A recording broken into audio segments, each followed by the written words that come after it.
Okay, have you figured out the mystery of the non-moving pegs yet? Well, I hope you have, because I'm going to tell you the answer right now, and this is it.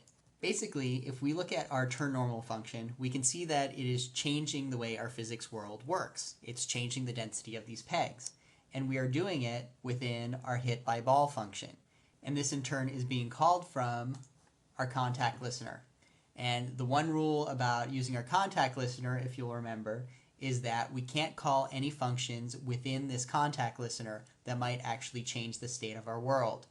So what we've got to do is defer this call about our peg turning normal until a safer point in our code. And the way I see it, there are probably two ways we can handle that. Method number one is to do something very similar with how we're recording that, for instance, our ball has fallen off screen and we need to remove it. It would work something like this. Within our Puggle class, we might keep a variable, say an array, called pegs that we want to turn normal. Within our peg actor class, we would dispatch our peg lit up event just like before. However, in our Puggle class, our peg lit up listener is going to take that peg and basically add it on to our pegs to turn normal array. And then when we go back to our enter frame listener, we'll go through our world step function, maybe we'll update our actors, and then we can call a function that we're going to call turn pegs normal. And within this turn pegs normal function, we'll basically go through each actor in our pegs to turn normal array, and we can then actually call turn normal within that peg actor. And we would just have to make sure that this turn normal function is now public. So this is one way to do it, and I kind of like this method because it sort of has a nice symmetry with, for example, the way we're removing actors from our application. However, there's another way to do it, which would be to work something like this. So in method number two, no changes would actually be needed in our Puggle class. It would work pretty much the same as before. All the work would be done in the peg actor class. And what we could do in this class is set up a flag, some private member variable that is just a Boolean that maybe says, hey, let's turn our peg normal when it's safe to do so. And then within our hit by ball function, the function that's being called from within the contact listener, we would set this flag to be true. But at a later point, for instance, in our child-specific updating function that I know is being called outside of our world step function, we could then check and see, hey, is this flag turned on? And if so, then at that point we can change the object's density. Now, I kind of see advantages and disadvantages to both methods. Method number one, like I said, I kind of like for the symmetry, it feels similar to a method we used before. But what I like about method number two is that it kind of hides information about my peg actor class that maybe my other classes don't need to know about. Unlike removing an actor, I'm not sure my Puggle class needs to know exactly the point at which my peg has gone from being a static object to a normal object. And in general, the more information about each class that you can hide from each other, the better off you'll be. And also, I think this probably works out to be less code, which is always nice.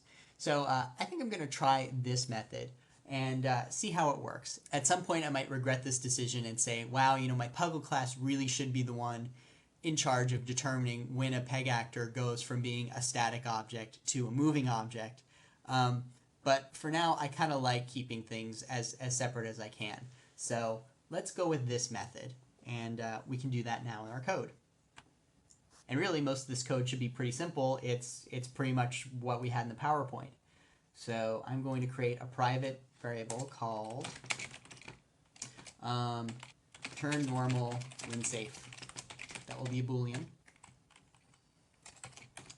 And I'm going to set this to false initially.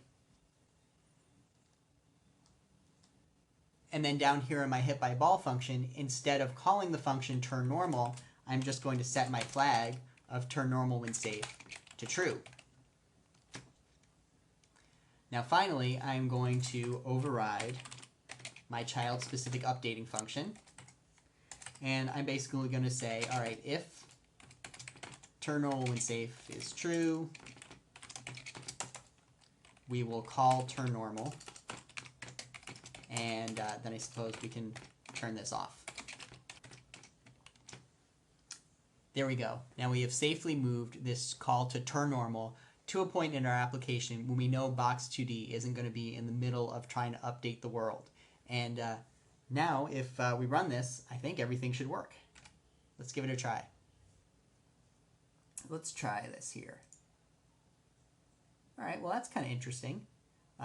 Clearly, things seem to be working. Our pegs are now going from being static actors to normal actors, although you'll notice that they seem to be kind of getting stuck between the other pegs.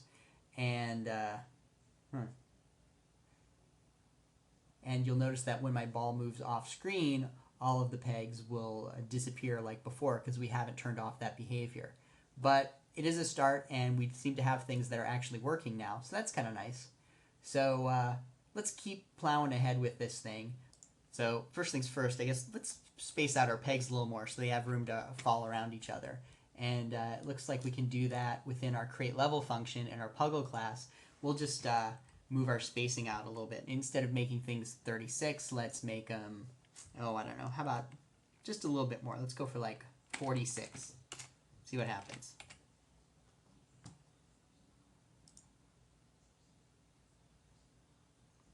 There you go. That's kind of interesting. Got some interesting little physics artifacts here. You'll notice that because our pegs are moving straight down, they happen to be balancing perfectly on top of other pegs. Not really the best behavior. Maybe we can tweak that a little later. But at least now it looks like our pegs aren't quite jamming up each other. And so that's pretty good. So there you go. That's at least progress. Maybe next up we'll look at making our chute follow our mouse a little better. And then let's see what we can do about fixing up the rest of our peg behavior. So stay tuned.